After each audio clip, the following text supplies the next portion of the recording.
ओडिशात बटाट्याच्या दरात प्रति किलो 10 रुपयांपर्यंत वाढ झाली आहे।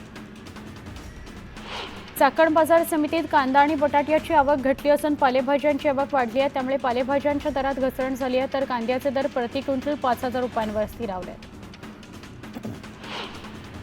नवी दिल्लीमध्ये आज सकाळी महाविकास आघाडीच्या पराभूत उमेदवारांची बैठक होती। शरद पवारांच्या दिल्लीतील निवासस्थानी बैठकीचं आयोजन करण्यात आलं आहे। मार्कळवाडी इथल्या बॅलेट पेपरवर मतदान घेण्याच्या मुद्द्यावरून सुरू असलेलं रणकंदन आता पक्षीय पातळीवर तीव्र झालेलं आहे। ज्येष्ठ नेते शरद पवार यांनी मार्कळवाडीमध्ये रविवारी सभा घेतली, त्याला प्रत्युत्तर देण्याकरता आता गोपीचंद पडळकर आणि सदाभाऊ खोत यांच्या सभेचं आज आयोजन करण्यात आलेलं आहे। सोलापुरात बांगलादेशामध्ये हिंदू बांधवांवर होत असलेल्या अत्याचाराचा निषेध करण्यात आला। सोलापूर जिल्हाधिकारी कार्यालयासमोर डोक्याला हाताला काळी रिबीन बांधून सर्वधर्म समभाव सर्वधर्म एकता मंचाकडून विशेष निषेध नोंदवण्यात आला। सोलापूरच्या सिद्धेश्वर कृषी उत्पन्न बाजार समितीत 3 दिवसात कांद्याची मोठी आवक झाली आहे। अवघ्या 3 दिवसात तब्बल 1,29,001 क्विंटल इतकी कांद्याची विक्रमी आवक झाली आहे।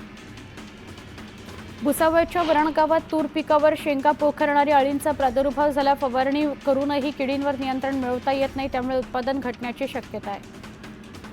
नाशिकमध्ये थंडीचा जोर कायम असून ग्रामीण भागातही हुडहुडी भरवणारी थंडी पडली आहे। निफाडचं तापमान 8.9 अंश सेल्सिअसवर आलं असून द्राक्ष बागांना फटका बसण्याची चिन्ह आहेत। नागपुरामध्ये गायब झालेली थंडी पुन्हा परतली आहे। नागपुरात पारा 3.2 अंशांनी घसरलाय। पुढील काही दिवस थंडी कायम राहणार आहे। पारा पुन्हा 12 अंशांपर्यंत जाण्याचा अंदाज आहे।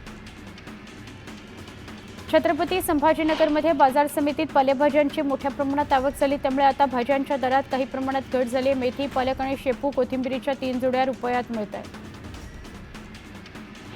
शहापुरात खैराची बेकायदेशीर तोड करून लाखो रुपयांच्या सरकारी महसुलाला चुना लावल्याचा प्रकार शहापूर वनक्षेत्रात स्थानिक शेतकऱ्यांच्या जागरूकतेमुळे समोर आला। शासनाचा लाखोंचा महसूल बुडवून खैर झाडांची तोड केली जात होती। जळगावच्या चाळीसगाव इथे रेल्वेत 2.5 लाखांची चोरी करणाऱ्या तिघांच्या लोहमार्ग पोलिसांनी मुसके आवळले आहेत। यात एका अल्पवयीन मुलाचा समावेश असून त्याच्या आजीला समज देऊन त्याला ताब्यात देण्यात आलं। कराड इथं सुरू असलेल्या राज्यस्तरीय यशवंतराव चव्हाण कृषी प्रदर्शनात तब्बल 1.5 टन वजनाचा रेडा अन 9.5 फूट लांब प्रदर्शनाचं मुख्य आकर्षण ठरत आहे। हा रेडा 38 महिन्याचा असून मालकाला महिन्याला 2.5 लाख रुपयांचं उत्पन्न मिळवून देतो। या रेड्याला पाहण्याकरता